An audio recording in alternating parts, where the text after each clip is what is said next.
Sindicato Mexicano de Electricistas informa. Buenas tardes, compañeras, compañeros.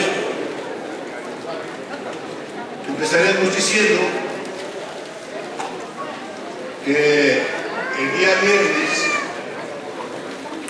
se dio un paso más de todos aquellos que se señalan para legalizar y legitimar a quienes participaron en la elección general del sindicato en 13 carteles de la elección del propio sindicato.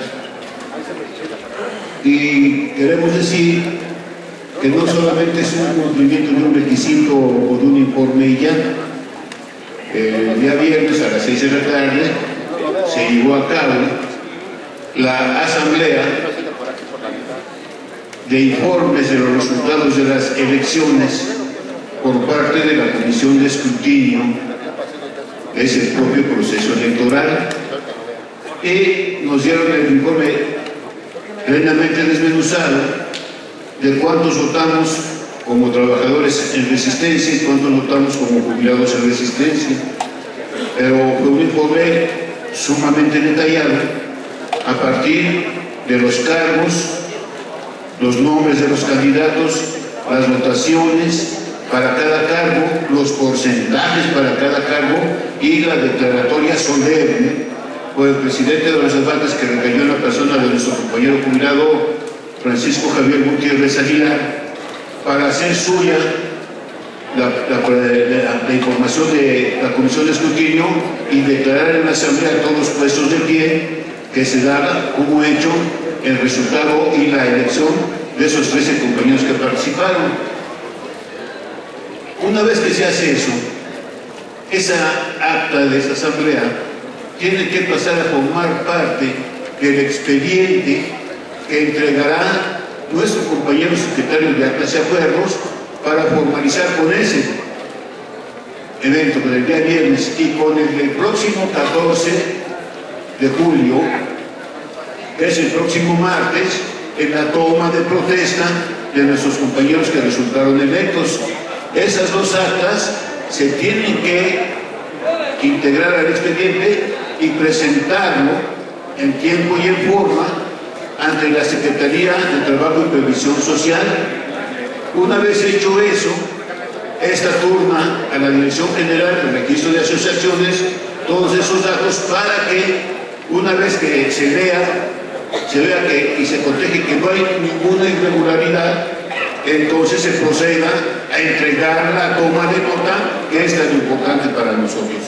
Como ustedes ven, no es una cosa como que es un cumplimiento de un informe ya, no, es un expediente que tiene, que lleva como objetivo mantener la legalidad y a su vez se nos entregue la toma de nota para mantener la vigencia, permanencia y participación del Sindicato Mexicano de Electricistas como un sindicato de industria eléctrica nacional y mantener su registro 760 compañeras y compañeros. Eso sucedió el día viernes. Y luego, como ustedes lo han sabido, lo que han leído, lo que han escuchado, lo que han visto, no cejan en su intento los neoliberales de mantener un ataque frontal a las jubilaciones y pensiones de los trabajadores mexicanos. Y ustedes podrían decir en un momento dado, bueno, pero es que hace 8 días te informaste, Margarito, sí, pero hay una obcecada instrucción por parte del gobierno para que por diferentes partes estén cuestionando la no actitud o no la responsabilidad del gobierno para seguir pagando las jubilaciones y pensiones. Prueba de ello es que el presidente de la CONSAR, Carlos Ramírez, ha venido diciendo que el cubrir las pensiones y jubilaciones de los trabajadores mexicanos son un riesgo para las finanzas del propio país. Ahí está el ataque.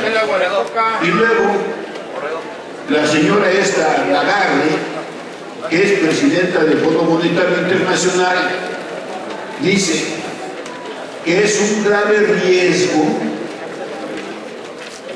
el asunto de la longevidad de los jubilados y pensionados en el país. Están diciendo que mientras más años estamos viviendo, más somos peligrosos para la economía del país. Entonces no tenemos derecho a vivir más, nos deben de matar, ¿no? Pues sí, porque si vivimos más somos un riesgo. Entonces hay que empezar a matar, que empiecen por su madre, ¿no? Pues sí, hablando de longevidad, su madre debe ser bastante grandecitos porque ya no se fuese en el primer error, ¿no? Porque ahora nosotros, los que trabajamos 25, 30, 35 años, tenemos que unirnos para no ser una carga para el país, ¿no? Qué chistoso, pero bueno. Fíjense lo contradictorio y lo abusivo y los excesos que cometen los neoliberales, la iniciativa privada y los políticos corruptos.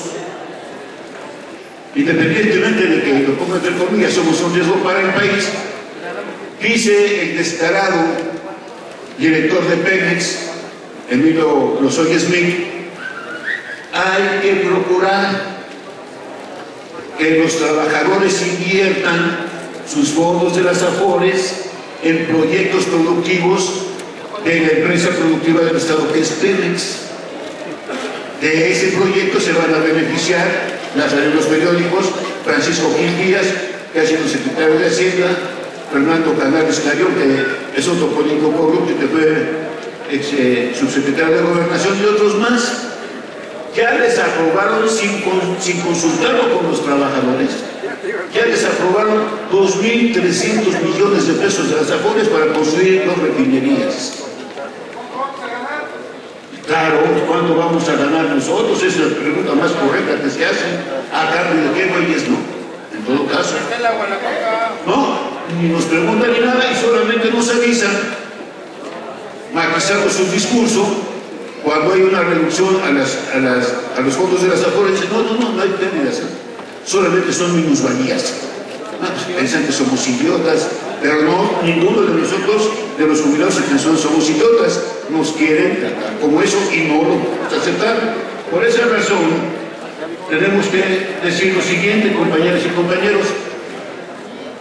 Tengo que retrotraerme un ratito a unos 6 meses, más o menos, cuando se deprecia el costo del barril por petróleo, no va a haber crisis, hay un seguro para eso. Y luego se deprecia la moneda, tampoco hay problema. Estamos en una mecánica flotante y vamos a recuperar el valor de la moneda con respecto al dólar. Y ya hubo un recorte presupuestal de 140.000 millones de pesos este año, sí o no es cierto. Bueno, sale otro ínclito funcionario, presidente de las AMAFORES, y dice: hay 2.500.000 millones de pesos en los fondos de las AFORES. Somos caros, vivimos mucho tiempo, tenemos un dinero ahorrado, presten los compañeros trabajadores, ojalá no dijeran compañeros, presten los escultos trabajadores, cortos trabajadores para invertir su dinero y que nosotros ganemos. Hay 2.500.000 millones de pesos. Y dice Carlos Noriega Curtis, el presidente de esa AMAFORE, dice, esos recursos van a servir para darle estabilidad a la economía nacional. No, pues que chingones los hicieron, ¿no? Les vamos a conculcar sus derechos, sus pensiones, sus jubilaciones y les vamos a tomar prestado su lana para poder construir refinerías y estos proyectos de las empresas productivas del Estado. Como ven, como notamos, compañeros, esto que estamos viviendo no es ni más ni menos lo que está ocurriendo a nosotros ya, lo que está ocurriendo en Pemex y lo que está ocurriendo muy singularmente en lo que se llama seguridad social solidaria. En la Cámara de Diputados está vigente, está ahí guardada, una reforma a los artículos cuarto, 73 y 123 de la Constitución Política de los Estados Unidos Mexicanos, que tiene como efecto y como objetivo universalizar la seguridad social. ¿Qué nos quiere decir con esto?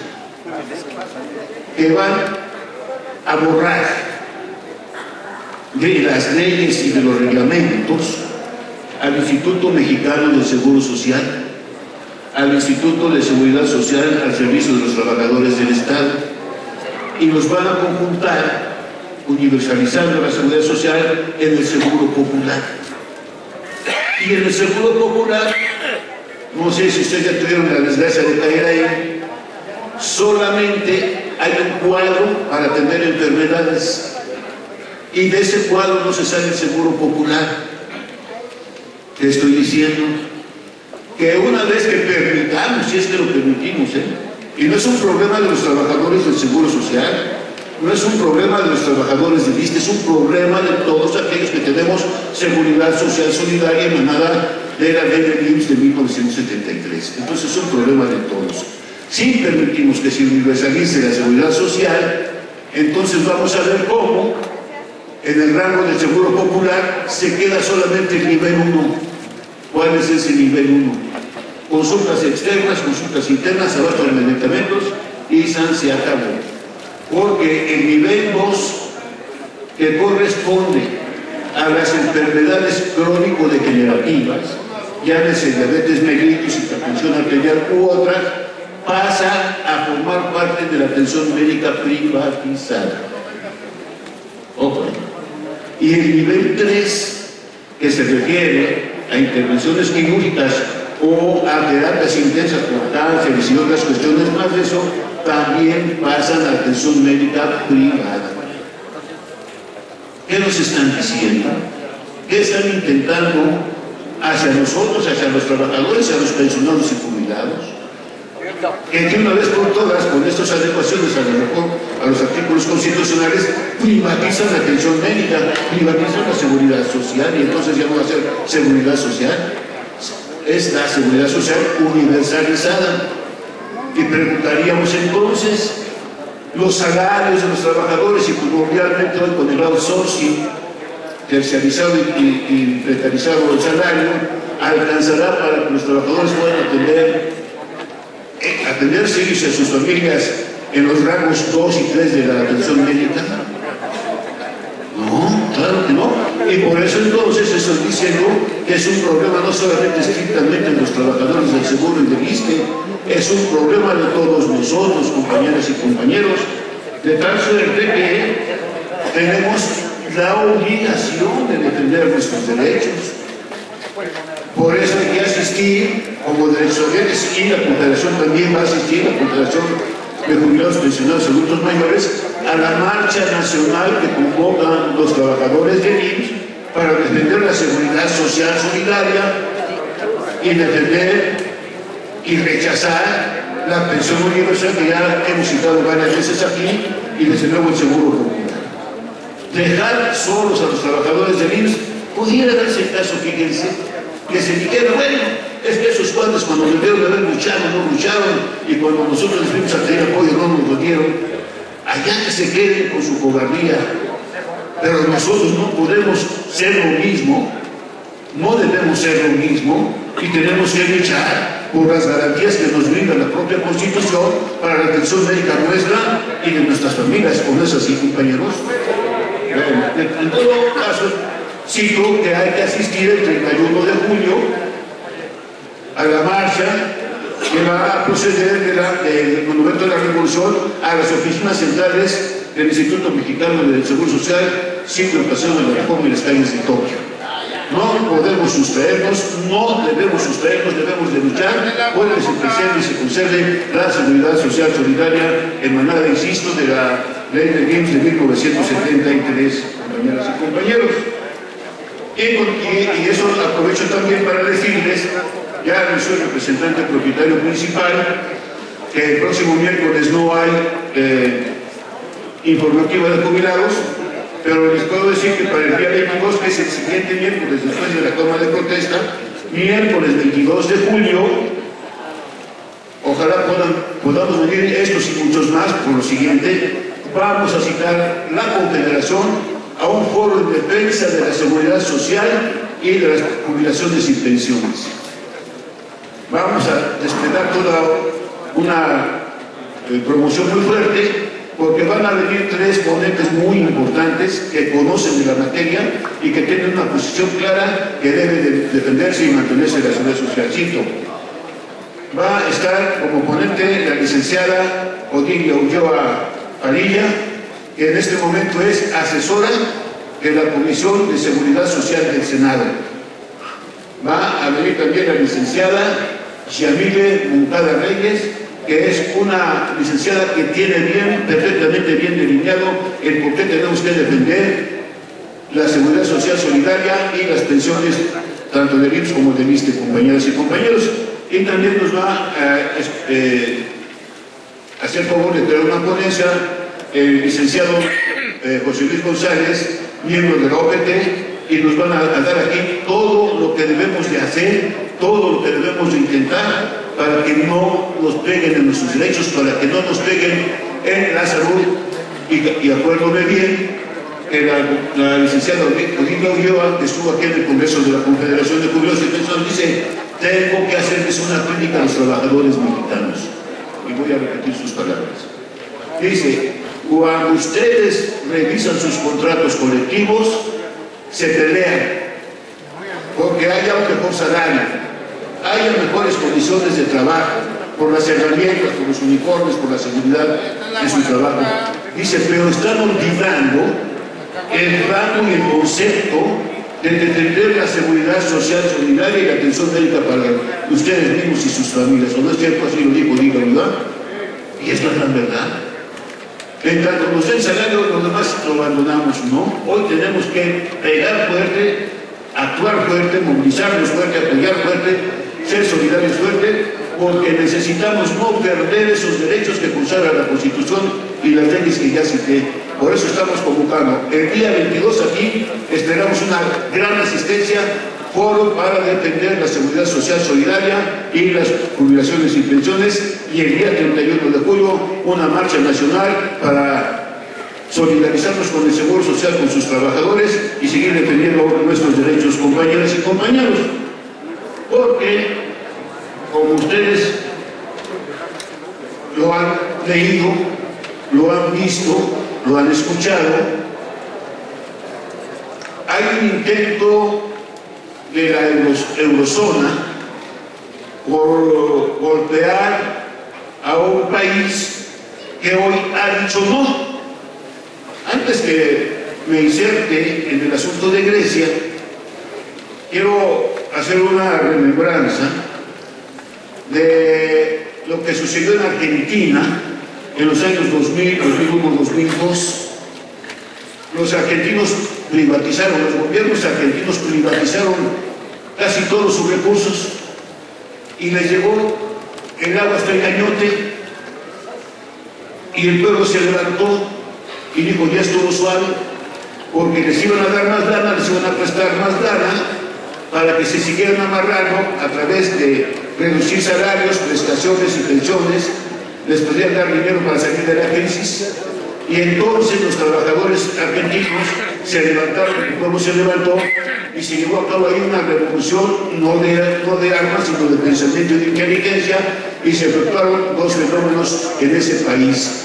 El fenómeno del corralito, que es decir, cierre de la banca y todos los procesos económicos, y el proceso del cacerolazo. Acuérdense que los argentinos en ese tiempo protestaron a base de cacerolazos en todos los países, en todas las ciudades, para detener la embestida de los neoliberales y del Fondo Monetario Internacional. Bueno, ahí estuvimos después de un tiempo, nos invitaron a asistir a un congreso allá y pudimos asistir y nos dimos cuenta perfectamente bien que la Argentina estaba en desgracia. Y voy a recordar una frase que se manejó aquí cuando nos quisieron privatizar el sector eléctrico con el mensaje de Ernesto Cedillo Ponce de León. Si la privatización, se decía por ahí, si la privatización es la solución, ¿por qué Argentina agoniza? Esa fue una frase que utilizamos nosotros para defender la industria eléctrica con el mensaje de Cedillo. Y hoy hay un país en Europa que está viviendo y sufriendo, el pueblo está sufriendo este modelo de gobierno neoliberal que no saca de la pobreza al pueblo y que sí hace más ricos a los que ya son ricos. Y todo empezó porque le plantearon al gobierno, no a este sino al anterior de este que está, que redujera drásticamente las pensiones de los trabajadores griegos.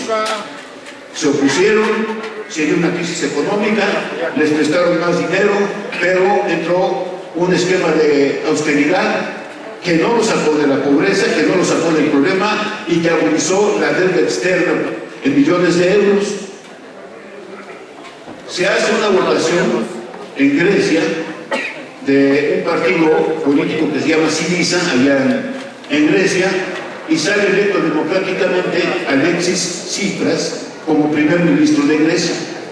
Y le proponen otro estudio, otro esquema de austeridad, te presta una lana, pero a cambio de que te preste una lana que te sacas de la crisis, tienes que amarrar los salarios, tienes que reducir prestaciones, tienes que darles más trabajo y tienes que volver nuevamente a bajar las intenciones de las pensiones de los jubilados y pensionados de tu país. Presionaron a Alexis Tsipras y Tsipras dijo, no estoy de acuerdo, pero no lo voy a decidir yo.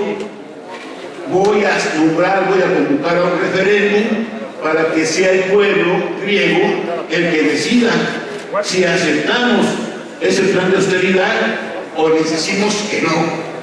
Y luego los medios de comunicación griegos y de Europa y de América empezaron a maquinar y a tratar de convencer al pueblo para que votara por el sí, es decir, para obedecer los designios del Fondo Monetario Internacional y de la Eurozona. Y en ese referéndum se equivocaron. Un tipo, no me acuerdo su nombre, analista de Letán, dijo, va el pueblo griego a votar por el sí. Van a dar su autorización y vamos a entrar a un nuevo modelo de austeridad económica en Grecia. Y los televisos y los aztecos y todos ellos empezaron a trabajar para desde aquí convencernos que lo que se iba a hacer en Grecia era lo más conveniente para el desarrollo económico del país. Pues se llevaron la gran sorpresa. El referéndum arrojó no al plan de austeridad de la Eurozona del Fondo Monetario Internacional. Y ahora ya ponen a Grecia. Miren, el asunto económico es muy importante para que un país se desarrolle, progrese, pero están muy encabronados y están muy inconformes y muy inquietos la Eurozona, el Fondo Monetario Internacional y los organismos financieros, porque ponen a Grecia, al pueblo griego, como un mal ejemplo para el avance y el desarrollo del gran capital. Y estoy citando esto porque hoy los griegos tienen que, si los corren de la Eurozona, tienen que regresar a su propio sistema financiero y económico a través de su moneda, el dracma, que es así, y abandonar la zona euro. Y hay presiones encontradas. Por ejemplo, la primera ministra de Alemania, Angela Merkel, está, ni más, si no pagas no te prestamos, no te sacamos de crisis y te vas de la eurozona. Muy radical la señora, sucursal de los Estados Unidos. Y por otro lado, el presidente de Francia, François Hollande, que estuvo presionando a los griegos para que se aceptara el programa de austeridad, dice, bueno, aunque nos digas que no, sí te podemos prestar una lana. ¿Qué quieren decir? Que se están llevando el chasco de su vida porque por encima de los intereses económicos y financieros capitalistas en distintas ciudades y países, los griegos han actuado con una inteligencia y una dignidad que tenemos que reconocerse las compañeras y compañeros. Y ustedes se preguntarán, bueno, ¿y eso qué? ¿A nosotros qué? Si está hasta allá Grecia. Ahí está el ministro de Hacienda de nosotros, Luis Videgaray. Ya dijo que la nueva devaluación de nuestra moneda corresponde a la crisis griega. Eso lo dijo, no lo digo yo, aquí están los periódicos, compañeros. Responsabilizar, pero además, si a este sistema de gobierno casi planetario le damos toda la apertura y la oportunidad de que haga con nosotros lo que quiera, yo no quisiera de ninguna manera que México se viera en esa tesitura, en ese problema. Y no quisiera porque todavía estoy vivo, todavía tengo intereses, todavía quiero vivir, todavía quiero tener una jubilación decorosa, pero más allá de lo mío, y pensando egoístamente, están mis hijos, están mis nietos, está mi familia. Yo no quisiera que pasara eso en México, compañeras y compañeros. Por eso es muy importante reflexionar. No veamos con ojos indiferentes lo que pasa en varios rincones del planeta. Como es un solo gobierno, como está globalizada la economía mayormente, todos los países en desarrollo o tercermundistas, como nos dicen, estamos en ese peligro, compañeras y compañeros. Por eso es necesario que levantemos la conciencia, que nos sumemos, que comprendamos que no podemos ser indiferentes a lo que pasa en diversas partes del mundo. Si es así, compañeros, yo me temo mucho, por eso hay que retomar lo bueno, que podamos ir avanzando en nuestra defensa de nuestros derechos.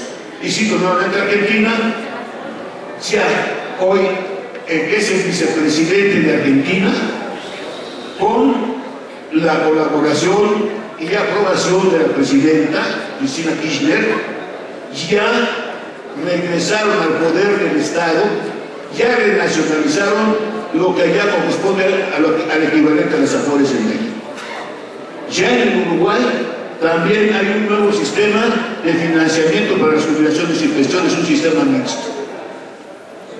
Entonces, lo que nos queda es ver lo que existe en el mundo y decir, aquí estoy, soy jubilado, tendré que luchar, me toca luchar a esta edad, pues lo haré, porque podemos estar un tanto maltratados con la vida y muchos de nosotros ya de los 300 años, pero lo que no nos va a pesar es defender nuestros derechos, lo que no nos debe de pesar es tener el ánimo suficiente para seguir luchando contra quien sea y contra lo que sea, compañeras y compañeros.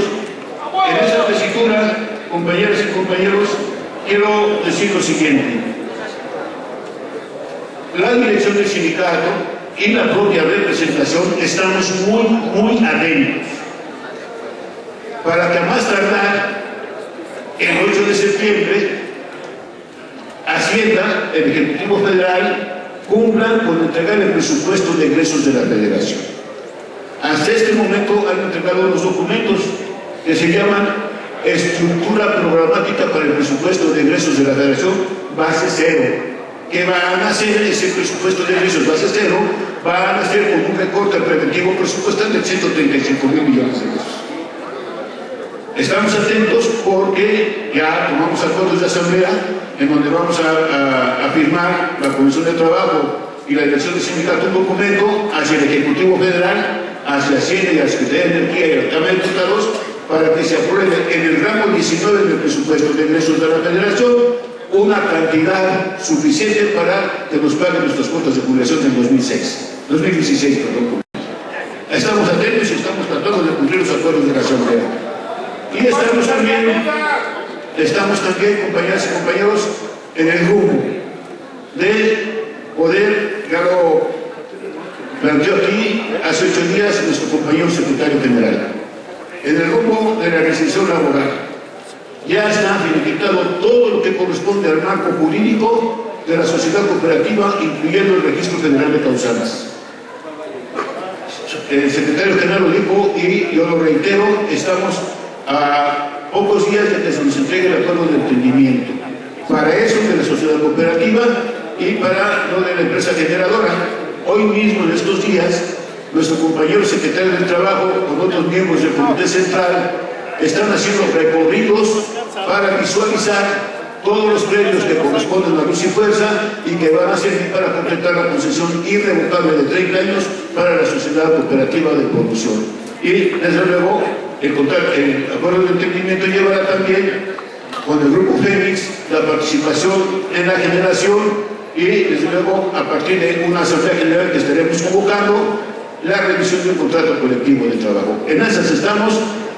La lucha sigue, la lucha es intensa, la lucha no decae, nosotros no debemos decaer. Estamos ante un sindicato histórico, somos miembros del sindicato histórico, no podemos bajar los brazos, no debemos bajar los brazos, tenemos que mantener nuestra unidad, la votación así lo refleja, no andamos como esquiroles, como otros enanos mentales, diciendo que el sindicato se va a acabar. El sindicato va a prevalecer para el bien de nosotros, de nuestros hijos, de nuestras familias y de más de 15,000 dignísimos trabajadores que serán partido fuerte por mantener su trabajo del sindicato mexicano. Muchas gracias, compañeros y compañeras. Mantente alerta a nuestra transmisión.